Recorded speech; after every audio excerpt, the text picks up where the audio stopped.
and they'll take another win. I think League of Legends is an incredibly social game, so it's very easy to play the game with many players. Like, you can be 5 players in a game, and there's a really, really big community, and there's community for every single champion and every single play style and every single position.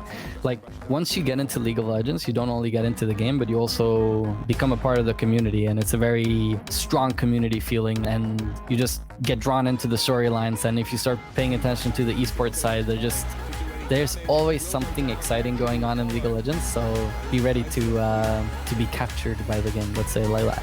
Spectra will snipe him out.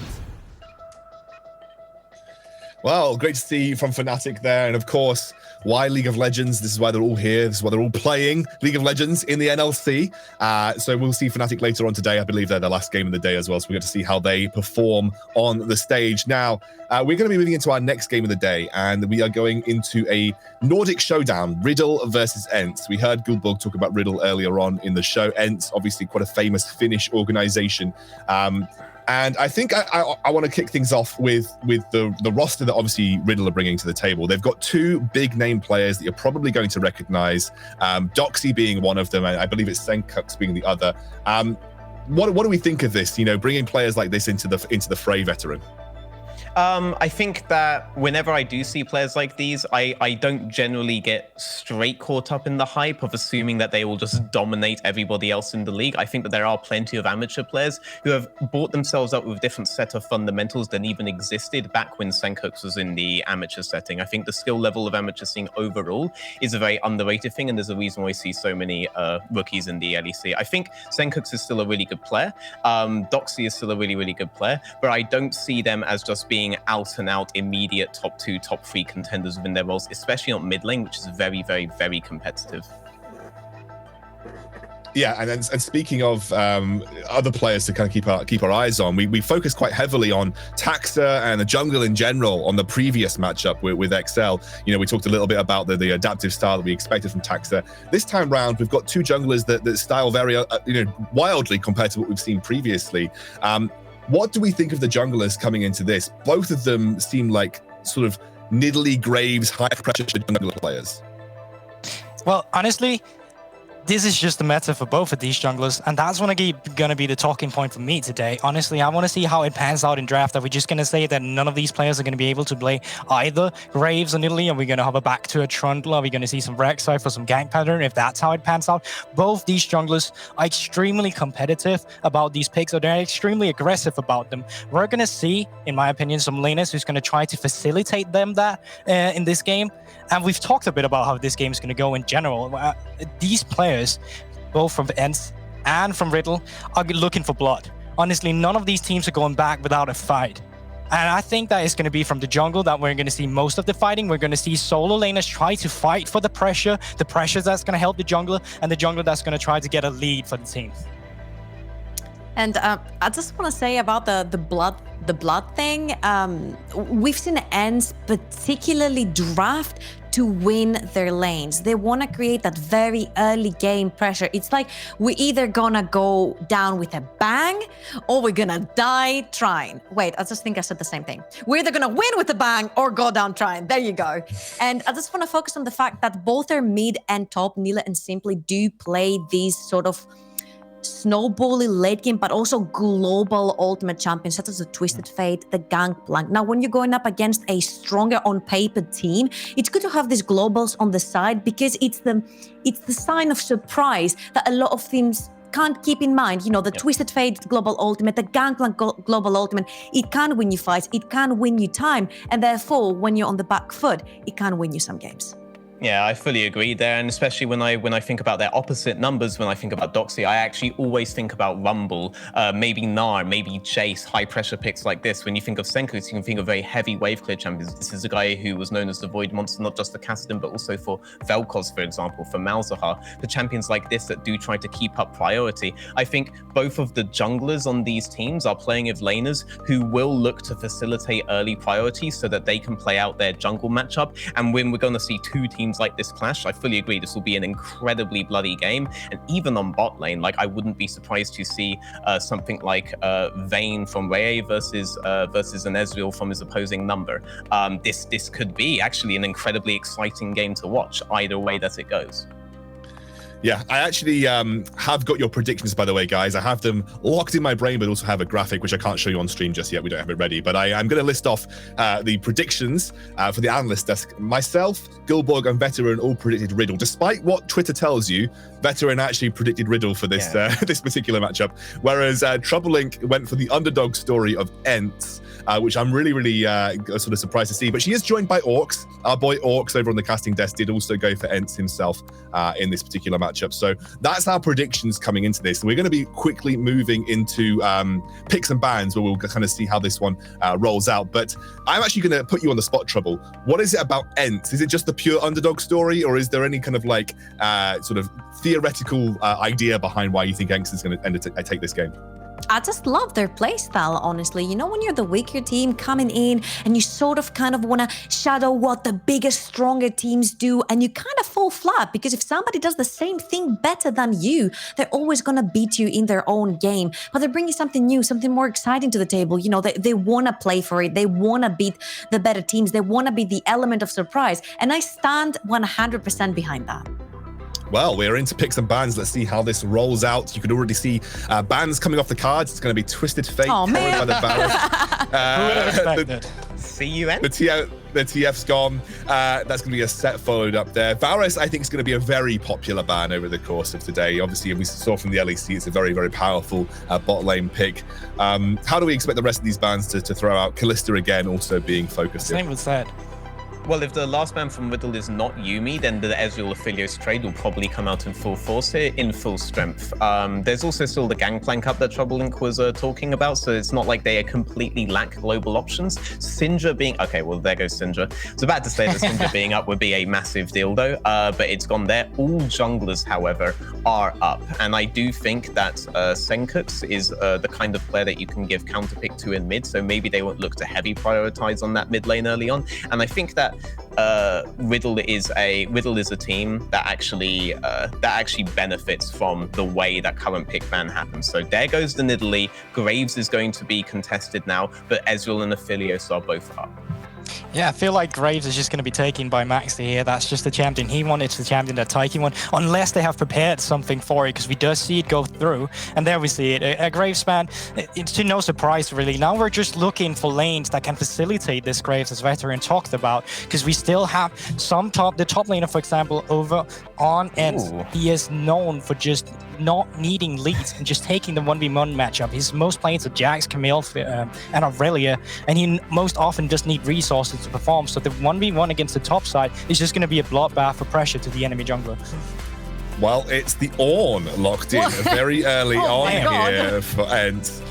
I just saw Veteran's face, and I've got the same exact face as well. I'm like, we just praise them for going for this high early game aggressiveness in the lane. They want to beat each other up. They want to be the early game, much difference. And you locking in the Ornn and then the Karma. I'm like, I get it. You want the utility from the Karma and the engage from the Ornn. Where is the blood, man? The blood that you promised. But why not Yuumi? That would be my question. And actually, looking at this, I can somewhat understand why not. Because if you have Karma, we know that you're going to have a strong level 1 versus the Aphelios Lulu lane. If you have Karma, it's actually pretty difficult to do a Yuumi straight into that. You see the ton of priority in general. So maybe they're saying, even though we have the Ornn, having Yuumi isn't necessarily a heavy priority, and going into Ezreal Yuumi may not be as heavy a priority as being able to maintain a flex and being able to guarantee we win early levels on bot lane. Maybe this could be a standard rotation from this patch, at the very least in this league. I can somewhat see the logic, even if I myself would assume with an Ornn Ezreal opener that you would want Yuumi as a priority. Just given from the last game, this looks like the Ezreal lock-in is likely. Yep. We might be seeing a lot of Lulu, Aphelios, Ezreal, the Karma lanes, etc. Maybe with Yuumi threaded in there instead of Lulu from time to time. But I get the impression this is going to be the NLC meta for at least today. It's looking very likely. We're going to go to the second ban phase here. It does look like, obviously, the way the priority is rolled out, we are looking to get a counter pick for either of the solo laners. I'm expecting... obviously Doxy has that option now, doesn't he? I mean, unless that's an Ornn jungle, Doxy's option at this point in time. Well, I mean, you can go mid too. I was about to say I was about to say the opposite, that you can technically put it support as well as mid, because these guys, if they want to play their game, they can swap around everything they want, right? And put the Ornn down in the support, have the Kama mid or top, etc., and then try to get counter pick on both their lanes, mid and top. Yeah, but I was going to speak about bot lane. Yeah, I was going to speak about the jungle picks too. The reason why now you focused on your top side with the blind pick on, which I don't think they were going to expect anyway, and then you focus on the bot lane too with the Ezreal Karma, just leaves out the availability for Riddle to just target ban a lot of the Tigers champion pool, who we were talking about in the beginning of the game could be a bloody jungler. But now we're looking at a jungler who might need to go back to one of the more supportive style junglers. Lee Sin's being banned off now. Trundle is still up and available. He could go back to a Rex side too if he wants to influence more of his lane in the early game. But it's really up to what they pick here after the ban comes through. There goes the Trundle ban. Yeah, there goes the Trundle. I would assume it would be a Renekton priority first pick now for Riddle, at least have some CC set up with the Graves, but then you are in a scenario where both are AD. If Ornn is able to get a good first back, depending on what the jungler that they pick in response is, then Ornn just has to itemize into Ninja Tabis and it gets very difficult. The Trundle doesn't necessarily indicate to me that that was what they were thinking about going top anyway, actually, but it does open up the Skarner. The Trundle being down does open up the Skarner 100%. We could maybe think about Trundle in top lane scenarios at that point, but that's now off the table thanks to them. And Skarner seems like a really good response. Now we don't know what bot or mid are yet. Karma could go either way there. They can very easily put it bot if they want to. If they feel like they can get a better pick on bot to punish Lulu, maybe they go for that instead. Ooh, Mordekaiser though. That could be punished easily if they decide to flex this on after a blind pick in Mordekaiser. I don't see the Ornn flex as that likely, but this makes up for the itemization difficulties that otherwise would be present if you went both AD top and AD jungle in this scenario. The mid lane, though, like, it's going to have to be blind no matter what. I'm very excited to see what happens here. What I'm seeing so far is that both teams at some point are going to need a QSS. So the one that does end up falling behind are going to really struggle going up against either the likes of a Mordekaiser or a Skarner, because that is very valuable gold that you're going to have to be, quote unquote, wasting on trying to get out of Crucials to see that might mean your death. Yeah, but what are you looking for here as well? I mean, there's a lack of wave clear on the left. Like, if a team on the left doesn't heavily snowball, they're actually going to have a very, very hard time stalling out until their Aphelios is able to carry them through. With that final pick on the right, I do think ENCE actually have the easier draft to be able to execute here. However, obviously, the skill discrepancy, in my opinion, and from my predictions, is on team on the left anyway. I'm comfortable sticking with that, but I wouldn't be surprised if this was a much closer game than we're expecting. I absolutely, though, expect it to be very bloody, because the more skilled team has the harder time here. So it's very easy for ENCE to take the fight to them. They've got to get off on the right foot here, Veteran. They've really got to put the pressure down early before they sort of let that ENCE squad scale up. Now I'm going to throw it over to our casters, Hitbrain and Orcs, for our second game of the day. Boys, take it away. Thank you very much, Excandrel. Hello and welcome back to the Caster Desk for game number 2 of the NLC. It's Riddle taking on ENCE. Orcs, talk to me. What are you liking about this comps? We are hearing a little bit of a lack of wave clear for the side of Riddle, but what are you liking about what they've got so far? Well, I just like that we're seeing this sort of Ezreal Karma. We saw it in game 1 from XL, and it's been brought out as an adaptation to deal with this Aphelios Lulu, who obviously love to scale into the later phases of the game and become absolutely monstrous. And essentially it's saying, okay, you want to play that scaling element, we will challenge you from level 1. Ezreal Karma both extremely powerful level 1, good at finding that lane priority, and then just forcing you under tower and never really letting you get the momentum that you need. And we saw that in the game 1. We were talking then about how Godsent had these scaling options. They never had a chance to come online. Now, obviously the last 2 days we were doing one of the feeder leagues for the NLC, which is the UKLC. It's the Division 2 for the UK scene that feeds up towards the NLC. We've seen a lot of priority on this Graves in the ban phases over in the UKLC. It's basically slipped through both for the pick bans so far and has been picked up pretty quickly by both teams.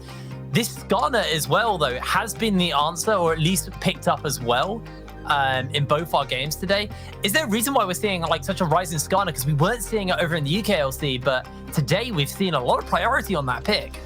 But I think it's just the power you get afforded to you at level 6. I think as well, in those skirmishing situations, the Graves can often struggle because you can just use that Impale. He's locked in place. He doesn't have a chance to use his mobility to frequently auto-attack and stack up that True Grit passive. So it does mean that in the early levels, Graves can sort of have a bit of success. He wants to look to challenge you and invade. We saw that in the game 1. But once that level 6 comes online, you get a huge power spike for the Skarner, and you look to make plays around that.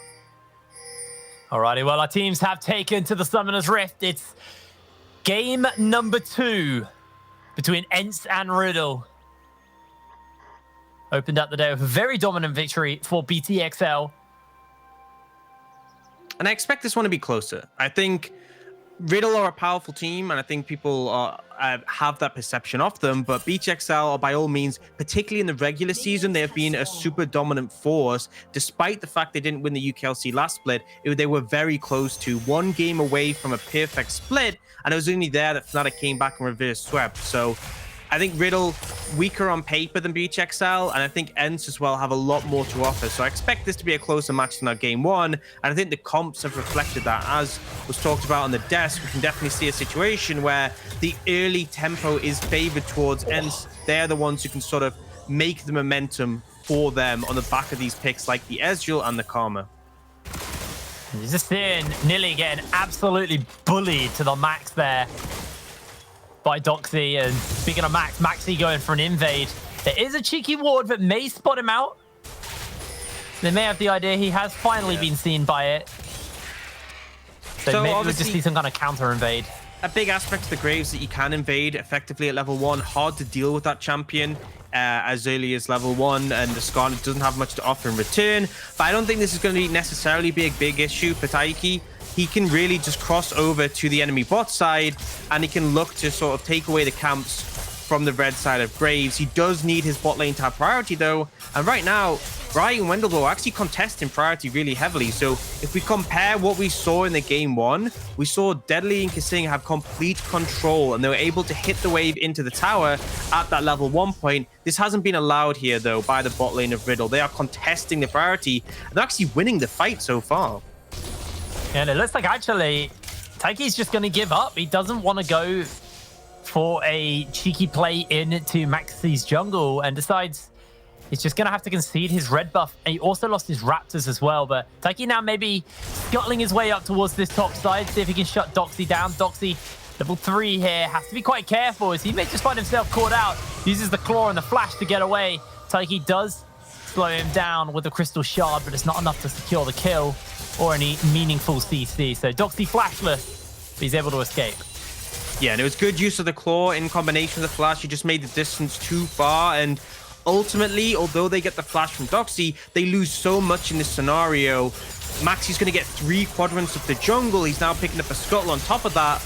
All incoming bot. Seth's taking a lot of damage here from Rai. Wendelbo's trying to finish it up, but now Kevo just able to trade back out as Maxi actually went for a gank into the mid lane. Chunks out simply as well there. Senkox is going to be able to hold onto his ignite.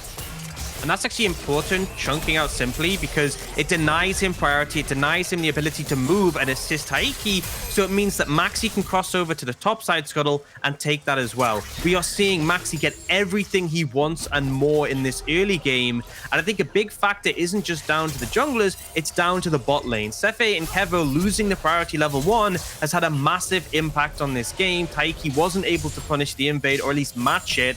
And the end result is we've seen a Graves who is already 11 CS up on the Skarner. All in coming in. Into the ignite here, getting those autos in. Simply's going low. He has to flash away as the ignite times out. Senkox unable to find the kill. The burn in the flash from Simply means he's going to be even more at risk from El LeBlanc all in once again. And Rai's actually been able to get off a recall and TP back in here. And Kevo low on mana, Sefe low on HP.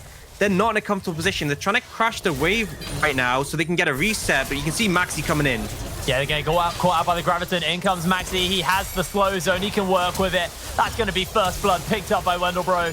Steffi's next to 4. It's just 2 easy kills for Riddle in the bot lane. Yeah, really great coming out from Riddle. Perfect timing for Maxi. And the fact that Rai was able to get that TP off, it meant Kevo and Sefe were in a really uncomfortable position. And now, if you look at the priority afforded mid by Senkux, it's a huge wave stacked up. Because Kevo and Seth are both dead, they have priority bot. Very easy sets up Maxi to take this dragon. And really, this early game from Riddle, which we expected ENCE to come out swinging, it's gone disastrously for the Finnish side. And Riddle have everything they want and more. Solid start here for Riddle.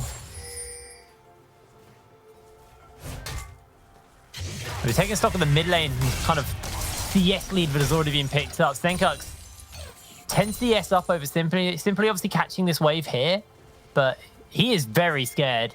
Once that level 6 hits onto Senkux, remember, you can always double distort to close any gaps. Simply will only have Phase Rush as an escape tool available to him with a flash down for a fair amount of time still. I mean, he's in for a very dangerous situation he has to play around.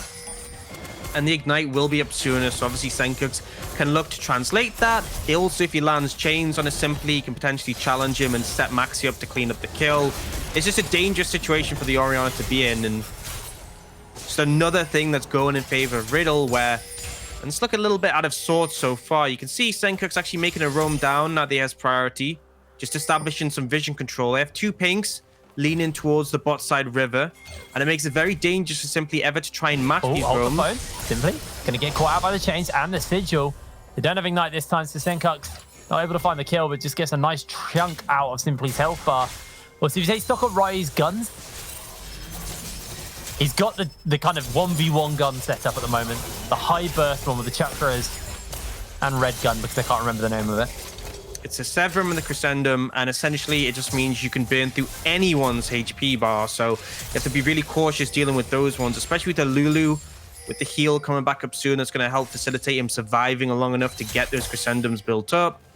But for now, realistically, Taiki's just trying to get towards that level 6, which has been delayed because of all the jungle that was stolen away by Maxi. Seth, that was now Maxi pretty aggressive there. Max actually is just going to steal away this red buff, dashes away to safety. He has no flash, actually, so he might just get caught out. Everybody's collapsing in, but the shockwave's there, the CC's led, and Nilly secures the kill. Overzealous play there, didn't quite have the priority needed. You can see that mid wave is bouncing back, and I have to hold that. Steph has to throw out the Q. The flash comes down. Kevo trying to put the damage into Rai. Rai just sustaining through this. Look how much damage he does. Gets the snipe down and secures the kill. Meanwhile, in the mid lane, Senkux finds the kill. Does get impaled and pulled under the tower. Taiki grabbing the right LeBlanc and finding the kill. Meanwhile, you do actually see that Doxy's made his way down towards the mid lane, and now he's looking to see if he can find something onto Taiki. Not going to get it. And it's back to bot lane for the shove. Does catch the wave in a good spot, so overall, Senkux gets a solo kill. It's answered back, but the wave is maintained, so not going too much in favor of ENCE. But in the bot lane, just a bit overzealous. The critical thing is that the Ignite timed out. There were minions blocking Kevo, and as well as that, Wendelbo was blocking on top of that, and they just couldn't finish off Rai. He had the Conqueror stacked up, he had the Chakrams stacked up on his Crescendum, and he's able to turn it round. And that last Calibrum shot, just enough to take out Kevo. So finally, Kevo and Sefe looking like they're finding some momentum in this lane, and then it backfires completely. Dox actually flashes forward, pulls Sefe into the Death Realm. It's just going to hammer away at him here. Seth, as soon as he comes out, not even going to get it. The slam comes down, and Doxy got some extra stacks to work with. Yeah, just stepping up too far, overzealous, and it was a quick read from Maxi to start up that Herald. They had the priority in the lanes they needed it to facilitate that, and then Seth goes for some vision and ends up getting punished. I think we have to look back. Bot lane here. Yeah, we have to look back as well at the game plan for ENCE in this situation. They picked the Ezreal Karma, they wanted priority early, they wanted to punish this Aphelios and Lulu, and they failed spectacularly. So what they hoped for was getting to this mid-game phase. As we saw in the game 1 from BTXL, we have an Ezreal who's significantly ahead of the Aphelios as he gets towards his main spikes, and we just don't have that at all right now. And actually right now we're seeing ENCE just playing cross map. They don't even want to match the 2v2 in this situation. They're trying to avoid it, which is really a very different story to the game 1, and it feels extremely rough. And the crazy thing there is they actually lane swapped around the time for the Herald, but they didn't get the Herald, so Riddle just happy to take the rotation with their jungle advantage. And pick that up. Now, Maxi has got that Herald. He's hovering around the bot lane. The recall's coming out from Nilly. Nilly does have teleport. He's going to cancel it out for the moment. They're going to look to get this charge off. Actually, a pretty poor Herald overall. They're engaging now. Yeah, the gold actually is shared by no one as Rai gets caught out instantly. The Impale goes down. They're trying to put the burst in. Rai's going to fall. Does try to catch a couple of members, but in comes the Shockwave. It's flashed away by Maxi. He's trying to dodge it, but look for Senkox on that flank. Does have himself the Mimic available. Riddle just losing out on this team fight. And ENCE happy with that. They walk away. Yeah, I mean, the Herald could have been used in a better scenario. You gave preparation over to ENCE. They managed to rotate members. They challenge you. They take down Ryan. On top of that, the Herald only got the 2 plates. It didn't kill the tower. So good response from them. The game was starting to feel like it was going a little bit out of control. They do manage to answer back. No one got the plate gold either. So that's actually a really, really big loss for them. Now, they are going to see Rai. Yeah. He's going to get plate gold. Yeah, he's going to shove on this lane. It's a little bit overstaying in the bot side from ENCE, and it does mean that some... Oh, goodbye, Taiki. Just blown up. But yeah, Rai able to get some solo plates in the top lane, and that was the big thing they were missing from that Herald usage. You ideally want to get that onto the Aphelios. You want to be handing that over to him, and in this scenario, you are getting some reward later on. They do manage to pick up the dragon on top of that. It's going to be a mountain soul, so making things even more difficult, just cutting through that Aphelios, who's already going to have extra resistances from the Death Stance, already going to be hard to kill with the Lulu. Yep, just going to heal up. He's got the tower crushing combo of items here, guns here, but Nilly on the Ornn. That's a fair amount of wave clear, so it's pretty hard to do that. Taiki now making his way over. True Shot Barrage came out. Maybe a little bit too early there. Yeah, Impale not quite up, but they're still going to look for this. Yeah, Fred's coming in. They're looking to try and see if they can find Rai. Rai, no flash. It's slowed down. They don't commit. I think maybe a different story if they had the Impale available. Rai's flash just coming up now, but don't have the tools quite to punish. You can see that Seth and Taiki are moving around together, trying to execute on this duo, using the extra movement speed to facilitate the Skarner, but team is still 2,000 gold behind. They're trying to set up vision so Kevo can push up and challenge his tower, get some plates, but pings are coming out on the other side. Ryan Wendelbo coming top, and finally you're going to see this bot lanes match up once again. Yeah, Maxi's about as well, just waiting in the wings. There's a lot of wards for him to go through though if he wants to come over this, so probably not going to find it. Rai's actually just going to run at Kevo. And you got to be so cautious now, especially he has those 2 weapons we were talking about in game 1. The Severum, the Crescendum, the 1v1 weapons, super powerful. You just do not want to be dealing with those. Doxy's now finished up the Leandri's Torment, so his fight with Nilly, pretty nice for him at this point. I think across the board, everyone's pretty favorable in terms of the laners matching up. Senkox already having the Ludens finish can really put a lot of pressure onto Simply if he does find chains, and they're looking for it now. Yeah, does miss out on those chains, but he lands the ulti, gets the sigil off as well. In comes Maxi with a slow zone. The flash by Simply, along with the phase rush, means there's no follow-up. And that's enough. That's enough just to get the flash down from Simply. It puts him in a really dangerous position where you can keep applying that pressure. And he goes to pick up the blue buff, but being half HP without your flash, he cannot step up to contest. And right now, Senkox and Maxi already trying to put pressure around this top side. The Herald is spawning up fairly soon, and they can play towards that. And Kevin and Seth, you're kind of isolated. Your jungler's on the opposite side of the map. Your mid lane is not going to be willing to move towards you. If they do crash this wave in, they can look to potentially dive it. Yeah, LeBlanc's ultimate's on such a short timer, but it's actually already back up. The True Shot Barrage gets blocked up by the shield from Wendelbo, and now Kevo has to be so careful. Senkox comes in with a little distortion. The Moonlight Vigil goes a little bit wide, but in comes the teleport. Maxi looking to try and tidy this fight up here. Does have that collateral damage on cooldown, though. And that's going to be Senkox who has to go back in to get the kill. The Call of the Forge God's been summoned out. And onto that backline, Nilly is there. Rai gets Wild Growth as they are looking to turn this back around for the tank as Doxy has him inside the Death Realm. Will find the kill. And he's back out into the fight now. ENCE are sent packing. ENCE try and make the defense there. Oh, Shockwave comes in. Oh, big Shockwave. Kevo actually jumps forward. The turret comes down. The floor goes a little bit wide.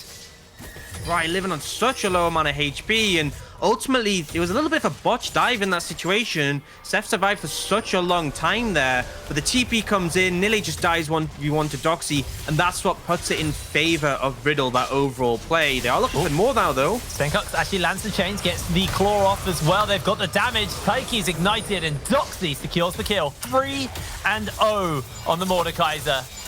And the initial play looked okay for ENCE, but the extended play, they lose Nille as well. They lose Taiki there, and the tower will go down. So Riddle making the most of it, and now going to try and transition into taking this Herald. No defense going to come out. Taiki is still dead for another 10 seconds. So once again, Riddle just finding more than they wanted in this situation. It's early game firmly in their control. Hopefully this Rift Herald will get used a little bit better by Maxi. First Tower of Blood down. 16 minutes on the clock, and gold lead is 4,000 here or thereabout to the side of Riddle. Infinity Edge now finished up onto Rai. He's got that extra crit cloak. Kebo, though, does have his Manamune and a Tear. Sorry, a Sheen. So, stacking up. You see, he does a fair amount of damage with those Qs, so you have to be a little careful. Looks like ENCE are actually maybe looking for something down here in the bot lane. Going for an invade. Wonderbow will spot them out, and ENCE may just summon the Herald in the mid lane at this point. They've got everybody stacking up there. That's exactly what they're going to do. Can ENCE response in time? ENCE trying to get control of the Dragon area, and it's very quickly traded off with this mid pressure. But they are looking to engage now. Yeah, Call of the Forge God's going down. Maxi will flash away, but still gets knocked up on the tail end, but he's able to make his way out. Look towards bot lane, though. We can see Ryan and Wendelbo just trading this off for a tower. So just ENCE being pulled across the map back and forth in this situation. And it's really Riddle coming out favorably once again. Now, they are trying to move towards this Dragon area, potentially look for a pick. Oh, flash over the wall into the Impale. The shockwave hits no one. And Doxy inside the Death Realm with Taiki. Taiki will fall, and Doxy's back out. Moonlight Vigil is so explosive. Stenkox jumps forward, tries to find Kevo, but Kevo able to jump away as Rai's not going to chase for more. This is Riddle's Dragon. And then Mordekaiser just so powerful into this Skarner. As soon as he jumps in and ults someone, you ult him, you pull him into the Death Realm. Doxy crushes that 1v1. The pick ends up failing, and then Riddle can pick up the third dragon. You can see ENCE were really concerned about giving this third one over, and they were trying to posture to fight it, and Riddle just don't even give them the opportunity. They're now on Soul Point, one away from securing that one. They're 5,500 gold up, and Riddle sort of established themselves as why they are one of the feared teams in the league. We do actually have a little replay on our screens of that fight. You see the shockwave, they planned it so well, but it just wasn't enough.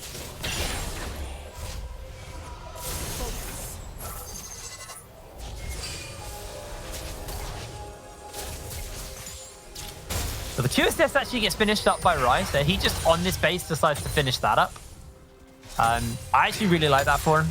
Obviously means that they don't just have to rely on Doxy. Death Realming Taiki the second he jumps in there.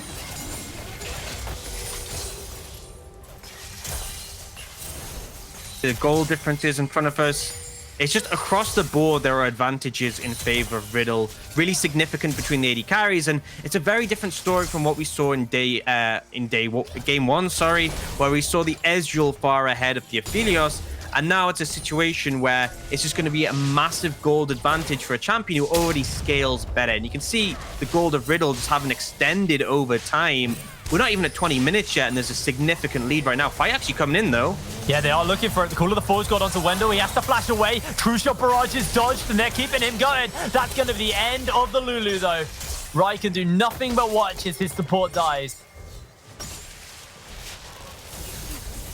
Caught out, so a good pick coming out from ENCE. Something they need to consistently be finding, but if you look towards the top side, the response is Doxy is just pushing up this tower solo, getting damage on it. And they will answer, but the tower is going to be chunked out a fair bit. Taiki looking for Rai. Yeah, they actually might just find this here. They get the Impale off, and Rai's going to fall. Kevo gets the kill.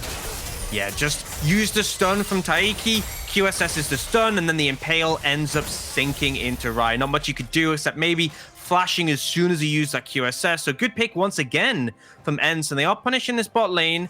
Starting to claw back some advantages, but still the game state is Riddle being far ahead. Doxy's coming in for a flank here. They do get the slow off of the Kevo. Kevo pulled inside the wall. The Death Claw not going to be enough. And Senkux over the wall secures the kill with the double distortion. And once again, something favorable happens for ENCE.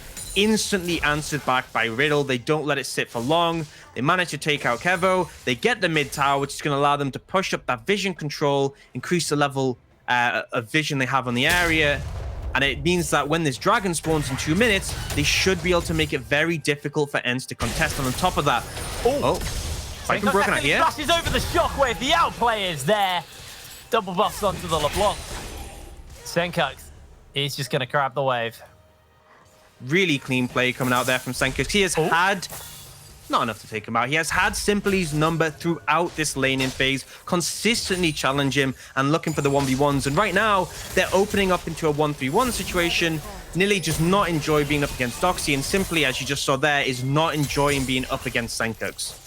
Yeah, Senkux almost got that death cap finished up for himself as well. That 1100 gold off that item.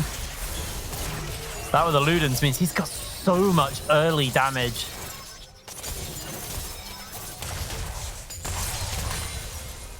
The ornaments are still a way away for Nilly as well, being able to hand those out. And that's the issue, is we're now looking towards a Dragon Soul in 1 minute. It's going to make it even more difficult to cut through the likes of Rai. It's just such a hard ask. You're still 6,000 gold down. You still haven't got those ornaments. Ezreal has hit his 2-item spike. But it's just not necessarily going to be enough. But they cannot afford to give over the soul right now. And you can see they are grouping up, trying to get some pressure around mid to push in and contest the vision. But the response from Senkux and Doxy is they're just going to push the side waves in. They have 40 seconds to work with. They can crash those waves and at least force ENCE to answer them or give up a ton of gold and then still potentially challenge them in the fight.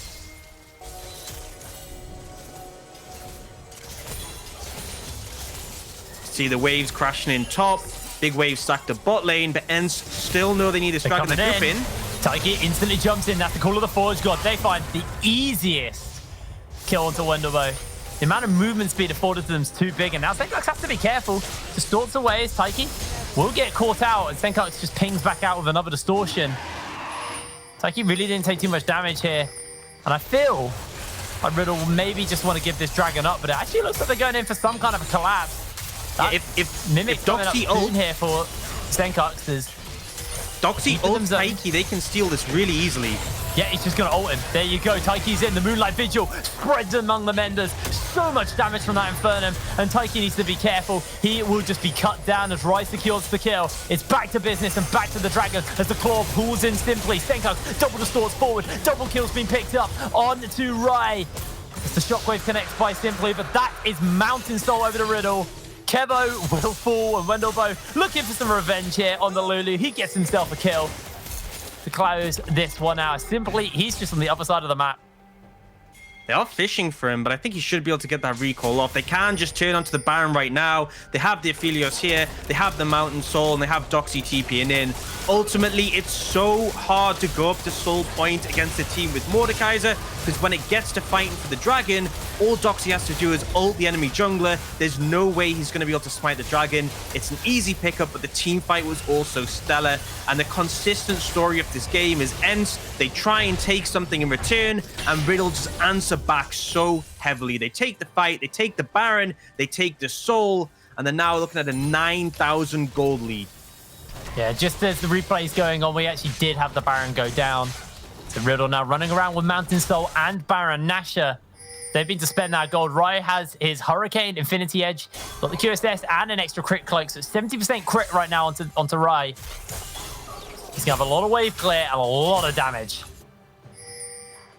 And on top of that, it's the Mountain Soul Shield that's going to make it so difficult for you to try and take him down. He's already got the protection of the Lulu. He's got that extra shield as well. And this is a situation where ENCE are already lacking in the damage department. You can see the gold numbers in front of you. All of the solo laners and the AD carry, 2,000 is the difference between them. And it means you're lacking that damage. They have the extra shielding. It's just a very hard ask for ENCE right now. They need to focus on clearing out the waves, trying to mitigate losses, and hopefully be in a position to contest that Elder Dragon when it does spawn. Going to be pretty early at a pre-30 minutes Elder Dragon, and it just kind of shows the pace that Riddle have set in this game. Things are going down towards the mid lane. Looks like Riddle, they want the pressure out onto this side. Well, it's going to do a fair amount of damage to that tower, but in comes Taiki. He's looking for something. True Shot Barrage is thrown out by Kevo. With the movement speed from the Lulu, nobody's hanging around. They're getting out there. And Doxy, he's just getting some free time on this bot lane turret. Has a wave with him as well. It's the 1-3-1. Two finished up. He will crush these towers. Yeah, and it's the 1-3-1, open him up once more. You don't want to have Nilly up against Doxy, but you have no choice. And it's similar, simply up against Senkux isn't a fun time. You can see that actually Taiki's looking for Senkux here. Yeah, Senkux still has himself the flash available, but he will just get pulled in. Simply goes for the shockwave. Senkux distorts away. Still got the second distort if he needs to use it. He pings back, tries to get the outplay, slowed down by the ball, and Senkux is out of there. He buys so much time as well. We can look towards the bottom mid. They're getting damage on these inhibitor towers. And there's nothing that ENCE can do. They're down 2 members after they chase around LeBlanc, who still manages to survive. And they used their shockwave and their impale. They're kind of big team fighting tools, so suddenly they're a lot less threatening, and these towers will just fall. Taiki's jumping in, but Nilly's going to throw that call of the Forge God. Looks for Rai, catches out onto Wendelboe, and Rai's feeling pretty fruity here. He steps up. Yeah, he's feeling confident. Inhibitor goes down. Full here, and now Riddle can push up the mid lane.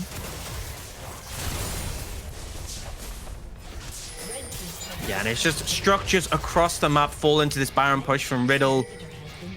They don't have the answer. They no longer have their team fighting tools. With the Impale and that Call the Forge God down, they have the Shockwave up and available once again. But still, you can see how confident Rai is feeling, just stepping up in this situation. He has the Lulu to back him up, and they are leaning towards that top lane tower. Good claw out by Doxy. Just gets a little bit of damage, but looking to work this wave forward. And she did see a little something onto Kevo from the claw. And for now, it looks like it's time to cool it for Riddle. They don't want to overstay. They don't want to give over these shutdowns available onto Doxy, onto Senkux, onto Rai. 12,000 gold up is a big amount right now. You do not want to be letting that slim out, letting some of these people get some gold on them. He gets it as well. He gets the thumbs up, just cheers. Thanks for the help. We're seeing the resets come in. You can see almost 3,000 gold in Doxy's pocket right now. Level 15, just ahead of everyone apart from Senkux. And then now spending all that money. We see a Medjai from Senkux, the core items from Rai with that Phantom Dancer, Runan's Infinity Edge. The Rylai is picked up by Doxy, and we're now 1 minute and 10 away from this Elder Dragon. It's so heavily stacked in favor of Riddle. ENCE need a miracle if they're gonna try and get this Elder Dragon. And if they lose it, I just feel like the game's over. Well, Seth's just going to get caught out by the chains. The shield will fall off, and the Ignite Tank is enough to get it. Senkux finds a solo kill as Taiki looks for him. The blind comes down from Maxi, though, so they can't find too much more. Good polymorph from Wendelboe to make sure that Taiki can't get that opening. They don't have Barons, so these waves will get cut through pretty quickly by that Orianna. But like you said, the true objective is the Elder Dragon, as Senkux is being just a nuisance on the flank. Same with Doxy. They're just ushering in these waves from the mid and the bot side of the map. And it's just so difficult, this split pressure, where you have these two solo laners just constantly threatening you, and it's very difficult to challenge them. The ability of LeBlanc and the Death Realm for Mordecai is so hard to deal with now. They're pushing up to this inhibitor. Question's gonna be, when are ENCE gonna do something? They got to do something soon. Taiki looks to step forward, gets sped up by the Karma, and just peels away. ENCE just forfeit their inhibitors now. And with Elder Drake on the back. Senkux looking. Yeah, Senkux forces himself out for the moment as Taiki gets pulled into the Death Realm. He's just going to get cut down. There's nowhere to go. Doxy's going to secure the kill, and this feels pretty rough here for ENCE. They do get a shockwave off the Doxy. Doesn't even break the shield. Even cut the mountain shield. Rai's going 1v1 versus Kevo. Gets wild growth. As the claw comes out, they do get the call of the Forge God off. Steph is so low, though. True Shot Barrage does a fair amount of damage, but Doxy is just standing in the middle of the team. Kevo just a shift away from his team. He's cut down. Rai is going to be able to secure that kill. The claw will catch out to Simply as Wendelboe looks to sink some more damage in. The Nexus has been left exposed, and with that, Riddle will take down ENCE. A clinical game there from Riddle. couple of moments where I felt like ENCE were looking to answer back, but they just never really found the momentum. Every time they do answer back, they just get punished heavily for it. And it was an interesting draft where they came in and they had plans they could have implemented, but it all started from that level 1 where Ryan Wendelbo were just unwilling to concede priority. The Ezreal Karma that they picked up didn't do what they wanted it to do, and then Maxi was just able to get so much pressure from that 3-quadrant early clear. It was a game where Riddle could have just looked to scale into the later stages, but they challenged them so early and they ended up coming out miles ahead as a result. Yeah, there was obviously concerns that were raised that maybe for the side of Riddle, their team had to rely on a bit of snowball. Obviously, you did have scaling in with the Aphelios, but like veteran hit on was the wave clear was quite a weak for them until, you know, the Aphelios finishes up his Hurricane and Infinity Edge. At that point, he's able to cut through those waves, but those kind of issues were never a problem for Riddle. And ENCE, it just felt like they were lost in that game, unfortunately. And it does mean our first 2 games in the NLC have been fairly one-sided so far. So we are starting to see a bit of a power dynamic start to shift out, but obviously we'll have to see once more the teams are playing, because there's so many teams in this league. We got 2 complete different groups as well. So some of these teams, we won't even compare them up to the likes of Fnatic and stuff. They're not in that group, so they don't have to play versus them. So I'm curious to see how the chips will fall as we go on a little bit more into the season. Yeah, and I think it's going to be when we have these big teams matching up against each other. I think for me, there's 4. You have Fnatic, you have Munster, you have Riddle, and you have Excel. We have 2 of them in each of the groups. So when those 2, when 2 of those go up against each other, I think that's when we're going to get these slugfest, and we're going to get to see the sort of power ranking of the top teams. Yeah, and with that, we will be cutting to a quick break, but we'll be back with an interview with Wendelbo and the analyst desk. So don't go anywhere. We'll see you in a second.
The music takes me places that I never dreamed that I would go, and how it touches me, touches me, touches me.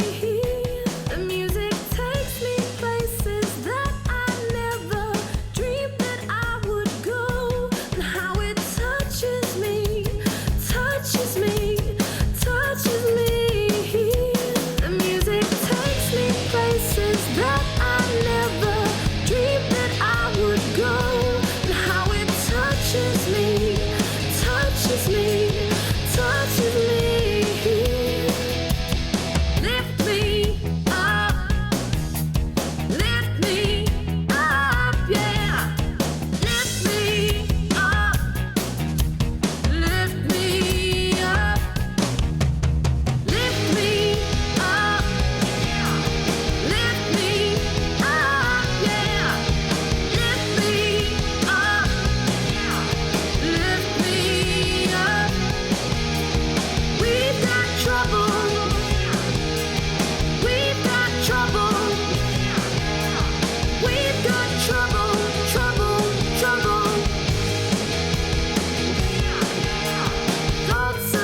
conversation.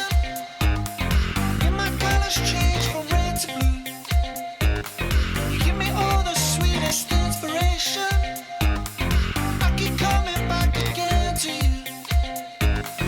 It's the perfect cure and medication. It's the only thing I reach out to. I got a funny, funny inclination. You know what you want me to do. And I've got to tell you, and you've got to know, 'cause it's now or never. I don't go slow. And I've got to tell you, and you've got to know, 'cause it's now or never. I don't go slow. Giving it to you, I give it to you, I give it to you, I give it to you, I give it to you, I give it to you, I give it to you, I give it to you.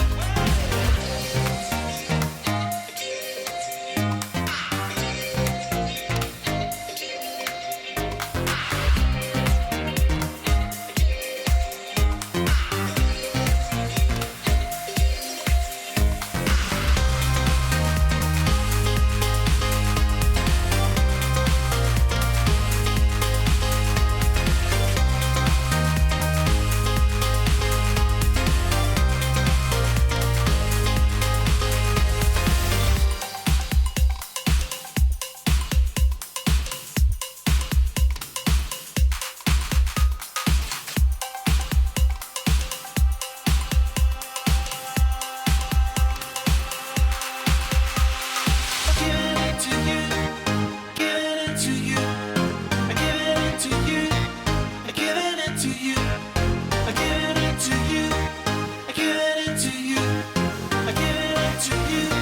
it to you, I giving it to you, I giving it to you, I giving it to you. I give it to you. I give it to you. I give it to you. I give it to you. I give it to you. I give it to you. I give it to you. I give it to you. I give it to you. I give it to you.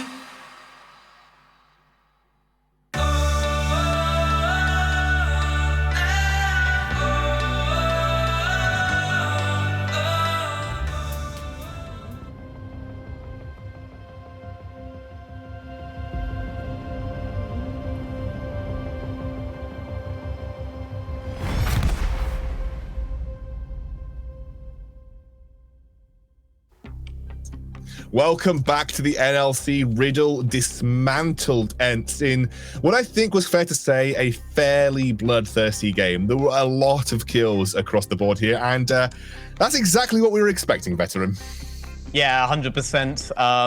We did see all of the wave clear on the side of the team on the right, but the team on the left, we obviously figured had the more mechanically skilled individuals. Senkox did show up with his LeBlanc's mechanic in this game. Doxy was able to get himself fed as well, but Maxi for me was definitely the standout player of this game. Honestly, this is just almost a clown fiesta. They should never come into this position versus Karma Ezreal in the beginning of the game. And the fact that he's on the right guns to actually make that outplay happen is honestly, I don't want to call it luck, but it's definitely coincidental for them. It does help the situation. Yeah, and although, yes, I do stand behind the underdogs and I do like seeing them rise to the top. Yes, it might have not happened here for ENCE, but we did see them fight all the way to the end, all the way till that Nexus went down. They kept on trying. They kept on trying to pick the fights, pick off the support, try to kill the Lulu over and over again to try and open space for you to fight in where their feelers might be a little bit more in danger when the Yordle is not there. But unfortunately, you know, the LeBlanc was too far ahead. It was really hard for them to play in these choke points. And actually, we talked a little bit about, and I think you wanted to highlight, Guildbug, early game jungling, how Maxi managed to sort of accelerate this game here. Talk to me a little bit about Maxi in his early game.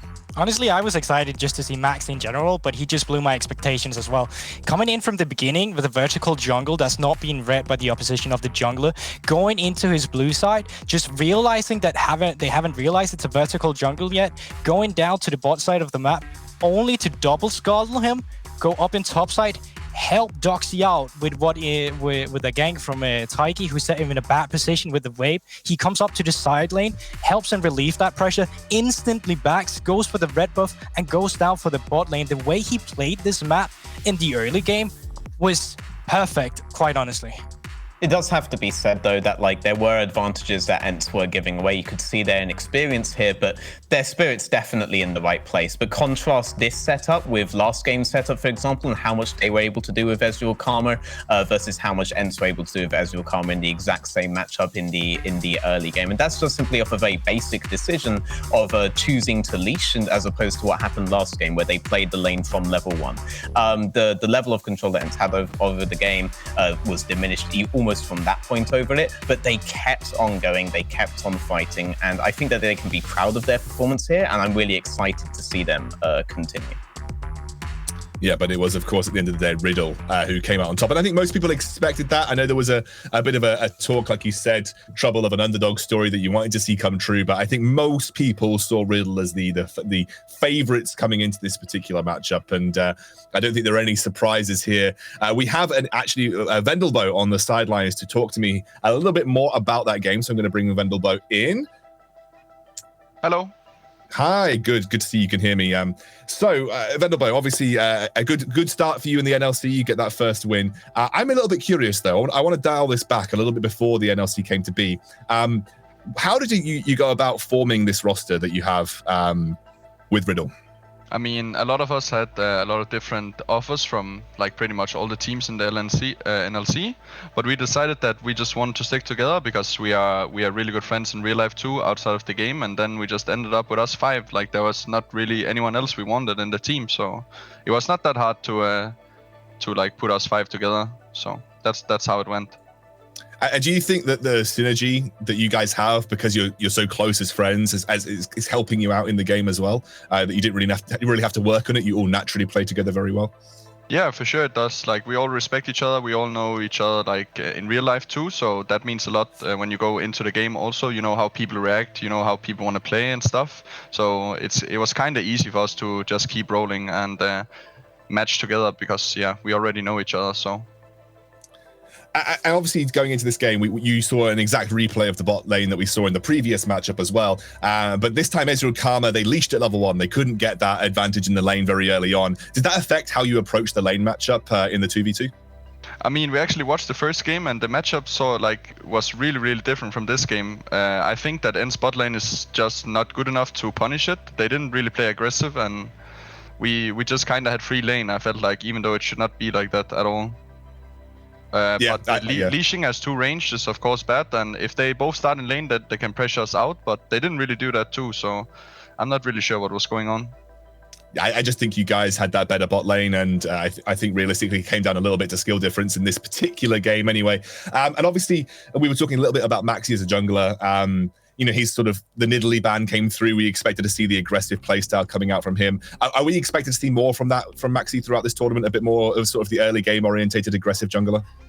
Yeah, for sure we are. I think Maxi is really underrated, and he's probably one of the best junglers in the NLC, if not the best.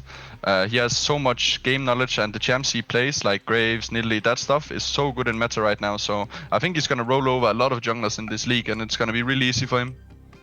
Oh, there we go. Big words. And speaking of which, who do you think your biggest competition is coming into the NLC?